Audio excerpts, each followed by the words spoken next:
Blackstone presents Pacific Power Paradox, American Statecraft and the Fate of the Asian Peace by Van Jackson.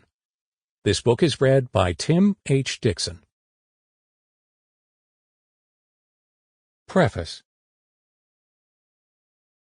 Had I tried to write this book at any prior moment in my life, it would have come out differently, or maybe not at all. But it has been percolating since the first time I was introduced to the puzzle of the East Asian peace a decade ago. The peace puzzle, and the academic debates surrounding it, struck me as vital to informed statecraft, and it troubled me that nobody in Washington ever talked about it, or thought about the absence of war as anything more than the byproduct of American hegemony. How could the United States engage with the region on the basis of ideas and presumptions that had only incidental intersections with a puzzle so important? How could it be okay to live with a distorted sense of not only what kept war at bay, but also what could make for a deeper and more durable peace? And since American hegemony was fracturing before our eyes, it was the Obama era, what would become of the Asian peace if the conceit of U.S. policymakers was more correct than many scholars had previously acknowledged?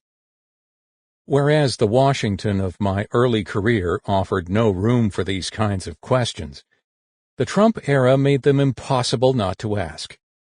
As unusual and erratic as Trump was stylistically, what eventually discomfited me most about that time was the shocking amount of continuity his administration represented in U.S. foreign policy, especially toward East Asia and the Pacific. That many of us fail to see Trump's policies as such owed to the way in which we, scholars, practitioners, pundits, the media, regurgitated stories about America as a beneficent Pacific power that were at best reductive and at worst propagandistic. In my first cut at this book, in fact, I assumed I would be portraying Trump as a stunning rupture in U.S. statecraft. But as I revisited the archival material, old speeches, and strategy documents of past presidents, I could no longer deny that the Trump era was an amplification of habits that had always been in U.S. statecraft, but simply not in our narrative about it.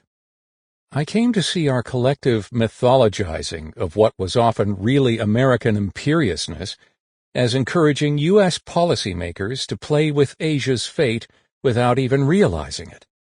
And that was... Sample complete. Ready to continue?